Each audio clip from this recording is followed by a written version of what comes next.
Hi friends, welcome to Ayesha గారి వంటగది. ఈరోజు ఇంట్లోనే పన్నీర్ మసాలా కర్రీ ఎలా చేయాలో చూడండి. దానికి 100 గ్రాములు పన్నీరు, ఒక చిన్న కప్పు పచ్చి బఠానీలు, కరివేపాకు, టమాటా, పచ్చిమిర్చి, ఉల్లిపాయ, మ్యాగీ మసాలా లేకుంటే చికెన్ మసాలాతో వాడచ్చు.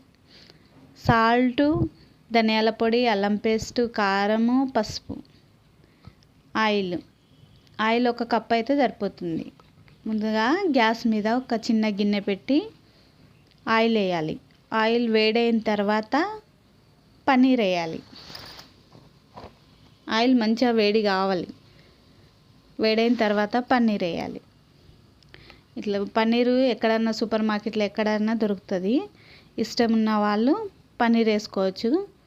ఇష్టం లేని ఇందులో ఆలుగడ్డ సుగా వేసుకోవచ్చు. ఇష్టం లేని వాళ్ళు ఆలుగడ్డతో సేమ్ చేయొచ్చు. టేస్టీగా ఉంటుంది.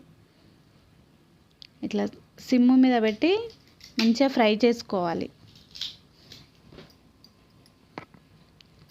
నేను ఎట్లా చేస్తున్నా అట్లా సిమ్ మీద పెట్టి చేయాలి. హైలో పెడితే మొత్తం మాడతాయి. ఇది ఫ్రైలా అవ్వవు, మొత్తం కలర్ మొత్తం చేంజ్ అయిపోతుంది. అందుకోసం అది చూసి చేయాలి. సిమ్ మీద చేయాలి. మొత్తం లేకుంటే కడాయికే అంటుకుంటుంది. ఇది మరో గిన్నె తీసుకొని, లేకుంటే పన్నీర్ అంతా తీసేసి అదే ఆయిల్లో ఒక 2 ఉల్లిపాయలు, ఒక 2 పచ్చిమిర్చి, 2 టమాటాలు మంచిగా ఫ్రై చేసుకోవాలి. చూడండి, మంచిగా ఫ్రై చేయాలి. అదే ఆయిల్లో వేసేసి మిక్సీలో వేసి గ్రైండ్ పెట్టాలి. గ్రైండ్ చేస్తే ఇట్లా అవుతుంది మసాలా కర్రీ. మసాలా రెడీ అయిపోతుంది.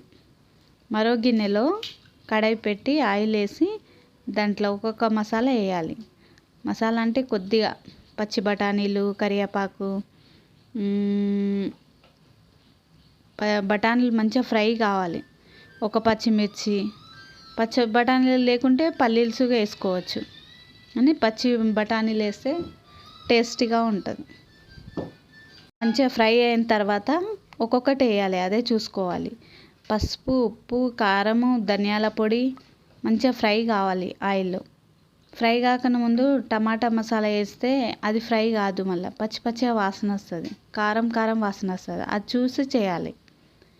సిమ్ మీద పెట్టాలి. ఎప్పుడైతే మనం కారం వేస్తాం కదా, సిమ్ మీద నేను ఎట్లా ఫ్రై చేస్తున్నా అట్లా మంచిగా బఠానీలు, ఉప్పు, కారము మంచిగా ఫ్రై కావాలి. ఫ్రై అయిన తర్వాతనే వేరే మసాలాలు వేయాలి. ఫ్రై కాకుండా ముందే వేయద్దు. నేను ఎట్లా ఫ్రై చేస్తున్నా చూడండి ఫ్రెండ్స్. మంచిగా టమాటా గుజ్జు అంతా తీసేసి కారంలో వేసి ఫ్రై చేయాలి. ఇట్లా చిన్న మంట మీద మంచిగా వాటర్ వేయకుండానే మంచిగా ఫ్రై చేయాలి. వాటర్ వేస్తే పచ్చి వాసన వస్తుంది. అది ఒక్కసారి చూడాలి. అదే ఆయిల్లో ఫ్రై చేయాలి. వేరే వాటర్ వేసేసి మొత్తం పలసగా చేయొద్దు. మంచిగా తిక్కుగా ఆయిల్ వచ్చిన తర్వాతనే పన్నీర్ వేయాలి. పన్నీర్ కొద్దిగా సిమ్లో పెట్టి మంచిగా ఫ్రై చేయాలి. మసాలా అంతా దానికి పడుతుంది. మీరు వాటర్ పోస్తే పచ్చిగా ఉంటుంది. మంచిగా ఫ్రై అయిన తర్వాత వాటర్ వేయాలి. అది చూసి చేసుకోవాలి. చూడండి, నేను ఎట్లా ఫ్రై చేసిన తర్వాత కొద్దిగా మసాలా ఫ్రై అయ్యడానికి వేస్తే కొద్దిగా ఒక చిన్న చెంచా ఉంటుంది కదా, చిన్న స్పూన్తోనైనా అని వాటర్ వేసి చేసుకోవాలి. ఇట్లా గట్టిగా చేసుకుంటే ఫ్రై లాగా ఎంతో టేస్టీ పూరి అయినా చపాతీ అయినా ఇంట్లో టేస్టీగా తినచ్చు. పిల్లలకైతే సండే స్పెషల్ చికెన్, మటన్ కాకుంటే ఇది వెరైటీ పెట్టచ్చు.